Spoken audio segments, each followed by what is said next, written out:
என்னை தேடும் இறைவனே, உம்மை நாடி வருகிறேன். என்னை தேடும் இறைவனே, உம்மை நாடி வருகிறேன். ஏப்ரல் 20ஆம் தேதி. இன்றைய தியானத்தின் தலைப்பு பெரிய துக்கம் கொண்டாடல். வாசிக்க வேண்டிய திருமறை பகுதி ஆதியாகமம் 49ஆம் அதிகாரம் வசனங்கள் 28 முதல் 50 வரை. அவனவனுக்குரிய ஆசீர்வாதம் சொல்லி அவனவனை ஆசீர்வதித்தான். ஆதியாகமம் 49:28. பெரிய துக்கம் கொண்டாடல்.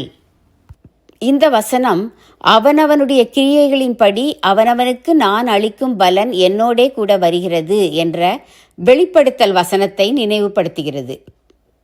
அவனவனுடைய ஆசீர்வாதம் அவனவனுக்கு, அதே போல அவனவனுடைய கிரியைகளின் பலன் அவனவனுக்கு. இதை மனதில் கொண்டவர்களாய் ஒவ்வொருவரும் வாழ்ந்தால் போதும். நல்ல ஆசீர்வாதங்களையும் நல்ல பலன்களையும் பெறும் வகையில் நல்ல வாழ்க்கை வாழ்வோம். இஸ்ரவேல் புத்திரர்களின் வாழ்க்கை இதற்கு சான்றுகளாய் அமைகின்றன. தன் பிள்ளைகளை ஆசீர்வதித்த யாக்கோபு தன் ஜனத்தாரோடே சேர்க்கப்படும் வகையில் மரித்து போனான். அவனுக்கு சுகந்த வர்க்கமிட்டு 70 நாட்கள் துக்கம் கொண்டாடினார்கள்.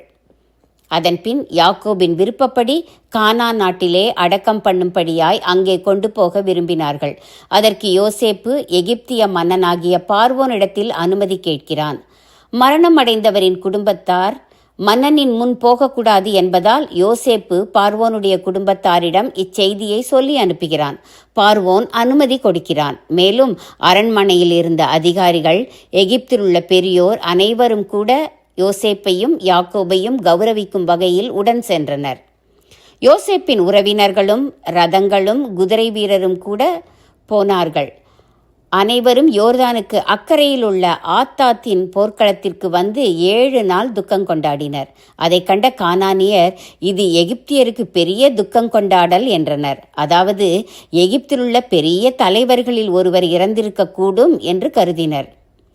இப்படி துக்கம் கொண்டாடுவது அவசியமா என்ற கேள்வி உண்டாகக்கூடும். குடும்பங்களில் ஏற்படும் இன்ப துன்ப நிகழ்வுகள் எதுவாய் இருந்தாலும் அதை கொண்டாடுவதற்கு காரணங்கள் உண்டு. முக்கியமாக இப்படி சாவு ஏற்படும் சமயத்தில் சில மதம் சார்ந்த அல்லது வட்டாரம் சார்ந்த நிகழ்ச்சிகளை நிகழ்த்துவதன் மூலம் அக்குடும்பத்தாரின் உள்ளங்களில் உள்ள துக்கம் உள்ளேயே மண்டி கிடக்காமல் வடிந்துவிட வாய்ப்பு உண்டு. மற்றபடி அவர்கள் வெறுமனே இருந்தால் அந்த துக்க நினைவுகள் அவர்களது மனநிலையை கூட பாதிக்கக்கூடும். ஆனால் இம்மாதிரியான காரியங்களை குடும்ப பெருமையை பறைசாற்றுவதற்கு என அதிகமாய் பணம் செலவழித்து நிகழ்த்துவது சரியல்ல. இன்று நம் கிறிஸ்தவர்கள் நன்றி அறிவிப்பு கூட்டம் நடத்தி சிறு விருந்தளிக்கிறார்கள்.